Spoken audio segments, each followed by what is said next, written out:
Sir हमारी सिर्फ एक ही मांग है कि हमारा 10,792 परिवारों को रोजगार चाहिए। सर हमारे घर की स्थिति बहुत ज़्यादा ख़राब होती जा रही है, घर चलाना बहुत मुश्किल हो गया है।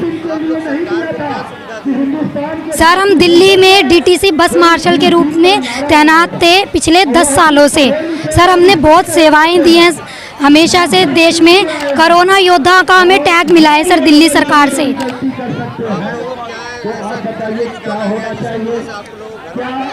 सर हमें कुछ नहीं, कोई अल्टीमेटम नहीं दिया, हमें कोई नोटिस नहीं दिया, बस हमें 27 अक्टूबर 2023 को बाहर निकाल दिया गया।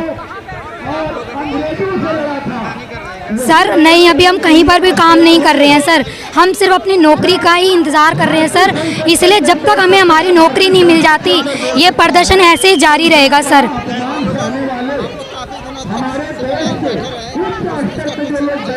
नहीं सर हमारा कोई हल नहीं निकला अब तक, कोई दिल्ली सरकार हमारे पास नहीं आई है हमारा हाल जानने कि हमारा घर परिवार कैसे चल रहा है, हमारे लोग कैसे रह रहे हैं। सड़कों पे हमने धूप बारिश गर्मी सर्दी सब बिताई है सर, पर कोई पूछने नहीं आया कि तुम्हारा क्या हाल है। हमारे सर 20 लोग भी शहीद हो गए, पर दिल्ली सरकार को बिल्कुल भी दया नहीं आई कि उन्होंने जब जब बुलाया हमें तब तब हम भागे भागे गए। हमने हमेशा उनका सारे काम किए, पर आज उन्होंने हमारे को, जब हम आतिशी मैडम के पास अपना प्रस्ताव लेके गए तो उन्होंने हमारे को बीजेपी का गुंडा बोला। तो क्या हम बीजेपी के गुंडे हैं सर? क्या बीजेपी ने हमें बस मार्शल में लगाया था?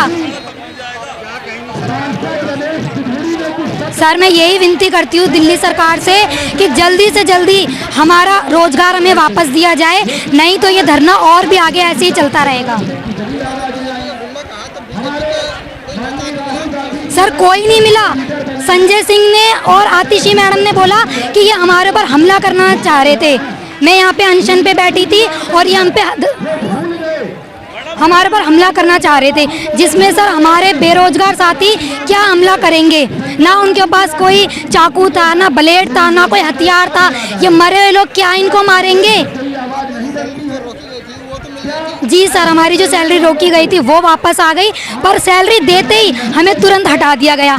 तो हमने कौन सी गलती करी है? हमें कम से कम बता तो दिया जाए यहाँ पे आके।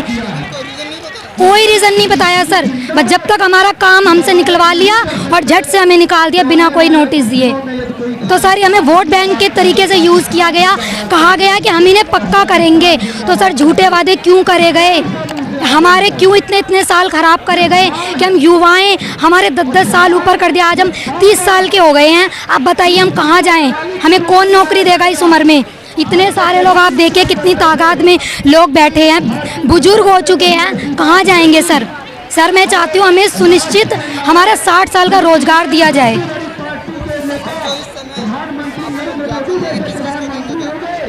सर हम दिल्ली सरकार को देंगे ज्ञापन अपना, और आतिशी मैडम को देंगे।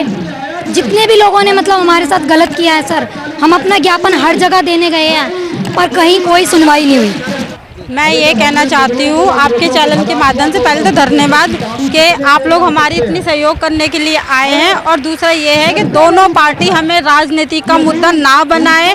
हम जो गरीब इंसान हैं उनको लेकर ना राजनीतिक का मुद्दा बनाए। अगर ये गरीब इंसान जिस दिन जाग गए तो आपको भी नहीं पता कि देश के अंदर क्या होगा। बेरोजगारी इतनी ज़्यादा हो चुकी है, इतनी ज़्यादा कि ये युवक कहाँ जाएंगे?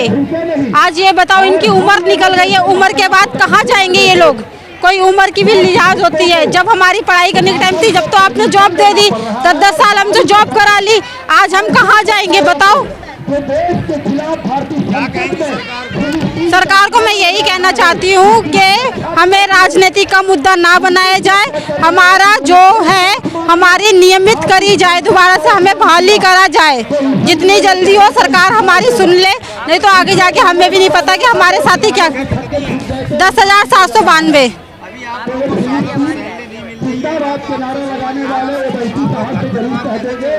अभी जो सैलरी रोकी गई थी वो भी एक हंगामे के बाद हमारा सैलरी दी गई थी, और अब अगर नौकरी नहीं दी, हमें नहीं पता कि कितना टाइम है, कितने टाइम बाद हम क्या करेंगे। कुछ भी कर सकते हैं, क्योंकि अभी आतिशी मैडम के धरने पे जाके हमने बात करने की कोशिश करी थी, ना कि हम उनका कोई धरना बिगाड़ने गए थे।